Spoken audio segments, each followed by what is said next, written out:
What's happening, guys? Unexpected video today because I was doing TRX rows with a client earlier, and it kind of hit me that these should have been mentioned in my pull-up video series. So my 2 video series now becoming a 3 video series because I wanted to add this one in here. The reason being that I kind of started these series off with the assumption that you guys can do some kind of hanging from a pull-up bar. If you remember, if you watched the videos, the first one was a 90-90 hold where our shoulder angle is at 90 degrees and our elbow angle is at 90 degrees, and we work on holding here for as long as we can. And then we progress that to holding here, where we're actually getting our chin above the bar and getting that full range at the bottom or top of the chin-up position. And then going from there into full rep chin-ups, or might have done eccentrics, I'm not sure, I don't remember entirely. But I would be remiss to not acknowledge that even getting to this point is a challenge that requires some prerequisite strength. So how can we do that? One of the best ways that I've come across, one of the best ways I've come across to learn or develop that prerequisite strength is with variations of inverted rows. Now these can be done in a Smith machine or with a barbell. Our squat rack and barbell setup is not ideal to demonstrate it with a bar here, so we're gonna do it with the TRX. It's really the same concept either way. It's just that rather than holding the TRX straps, you would hold a barbell or hang onto a barbell that's mounted in a rack. Whenever I get a squat rack that works better for that, I will show it. But for now, a TRX row. There's 1,000 different ways you can do this. I'm going to show you a basic TRX row and then more of an inverted position, both with knees bent and with knees straight and feet elevated, etc., etc. You'll see as we go along here. But this is just a way for us to start to develop that upper back and lat strength. It's gonna get us to the point where we can even hang from the bar like this. And you may even be able to pass up the 990 hold, get right to the chin-up hold. Great. I don't have any programming recommendations or anything like that I'm going to give you in this video, but I'm just going to give you ideas on how to start to develop that strength prior to getting on the bar. So, if you are someone who is starting below 0 and can't even do your holds on the bar, this is the video that you are going to want to start with, and then work your way into the other ones. With that in mind, how's everybody doing on theirs? If you are following along with this series and using it and trying to develop that strength, are you coming along? I'm beating the crap out of myself with all these pull-ups, so it's definitely hurting, but I can feel myself getting a little bit stronger each day. This week was a little bit of a step back, but we know there's gonna be plateaus, so let me know in the comments if you guys are following along and doing this stuff. Great, I wanna hear how it's going for you. Getting into today's video, we get my old man knees to work, stand up. Oh, feels nice. So, first variation we're going to do here with those TRX straps is where we are hanging out away from the bar with our feet in towards the wall. I've done tutorials on TRX rows before, so if you have not seen that, feel free to look on our YouTube channel. You will find a TRX row demonstration video, but I'll do the quick version on here. So, the hardest part of this, which is really funny, is always getting people into the position because we know we have to hang back here. So what they do is they'll stand up here and just kind of like let themselves fall back. And you can always see they're kind of like braced, like, it's gonna rip my shoulders out.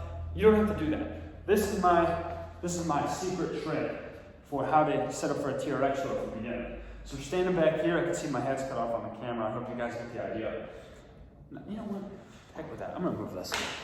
I want you guys to be able to see what's happening here. There we go, that's nice, okay. That's a better view, I like that. I like to keep my whole body in the picture. Start standing out with your arms straight. So I'm hanging against it, but there's no tension here because my feet are too far from the wall. Now we're already in a position where there's tension on our shoulders, so all we have to do is walk the feet in. So rather than starting with the feet in, and catching that here, if you start with your feet out, walk them in, boom, now we're in our position. So from here, all we are doing is pull the shoulder blades and elbows back and squeeze that upper back as tight as you can. A couple things to keep in mind here is we don't want to shrug the shoulders around that forward, right? So we don't want our shoulders end up here. We want to pull down and back. Put the shoulder blades in your back pockets. When I do that, when I think shoulder blades down, I can feel it tighten up all through here in my lats. That's what we want. We want the tension here and this mid to low traps back here. That's where we feel this tension. Back to your shoulders as well, of course. In this general area, all right? So again, pulling the shoulder blades down and back, we're squeezing, controlling it down. We don't want to just catch like that. Because someone who is not prepared for that is going to blow up their shoulders and blame me. I don't want that. A couple of other things to keep in mind here. Our body should not be a wet noodle when we do this. So at the bottom, it's really easy to let your butt fall down and then throw your hips into it to come up so it arches here. I always like to tell people, push the legs straight down on the floor to kind of squeeze your butt. And then I'm going to squeeze my abs a little bit. So the only thing that moves is from my shoulder to my hands. Everything else is a pretty stationary, stable position. That just helps us to be strong and rigid, work on that core engagement when we exercise. And now, to progress this exercise, or regress it rather even, farther out our feet are, the easier it is. This would be pointless obviously because there's no tension at all. But if we walk the feet in a little bit, this spot right here, I still have tension at the top, but I'm a little bit more vertical at the bottom. Where if I go to here, that suddenly becomes a lot more challenging, and I have a much shallower angle at the bottom and the top, really. It puts a lot more tension on those lats and that upper back. So, build it up from there. You might have to start with your feet a little farther out, back here, where you're not struggling against it as much, and then over time, it's good if you can put markers down or have something to kind of indicate where your feet are, so that you know, like, okay, last week I was here, this week I want to be here, and make it a little bit more challenging. Do your best with that. It's okay to really approximate it. This is more one of those exercises where we want to feel the difficulty or the struggle with it, and not necessarily objectively say, like, okay, we're here, so we need to be here, here. Feel it out, week to week, but just make sure that over time you're trending closer to the wall. Now, you're going to get to a point where this is getting too easy, so I have to bring my feet in, and now my feet are sliding, and I'm doing this crap, and now I'm on the ground, right? Obviously, we don't want to be here because you're going to get a concussion and break your spine from slamming into the floor. What do we do in that case? And here, I'm just going to adjust this, bring it up a little bit higher, if I can be intelligent enough to do that. We're good at this one. How do you guys like that skid mark there for me running over the strap with the sled? Oops. All right, so my handles are up much higher now. I hope this is high enough for me because I got these long monkey arms, so I usually have this higher than I would like. But we're going to switch now. So rather than my feet being the close part of my body to the straps and my upper body being away from it, I'm going to spin it on this way, hand directly down below the straps, and put my feet out away from it. To start this, the first time you do this, it's going to be much more challenging. Which way? Look at you guys. It'll be much more challenging than it was when our body was turned around 180 degrees. So the middle ground of these three variations is that we bend our knees. This just takes away from the length of the moment arm that we are trying to pull with. So we just pull ourselves up, back down. Pull ourselves up, back down. As we get stronger with that, we can increase the angle of the knee, depending on how you want to look at it, I guess. The farther out we go with our feet, the harder this gets, till we're straight. And then it's super difficult, even for a strong, big, brawny guy like me. That gets challenging.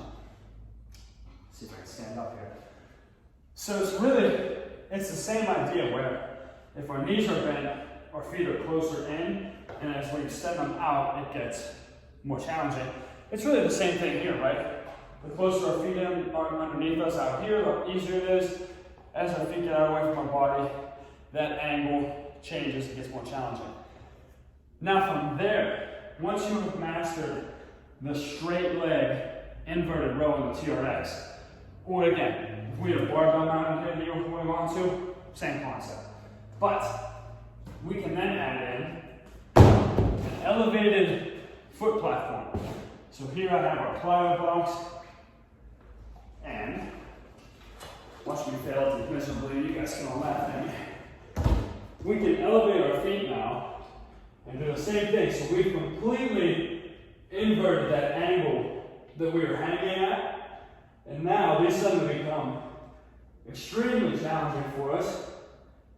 And note here that I'm kind of squeezing and holding at the top. I'm pulling the shoulder blades and elbows everything back and trying to get that good, strong isometric hold in that top position, which kind of goes back to the early videos that I did, where we developed the strength isometrically first.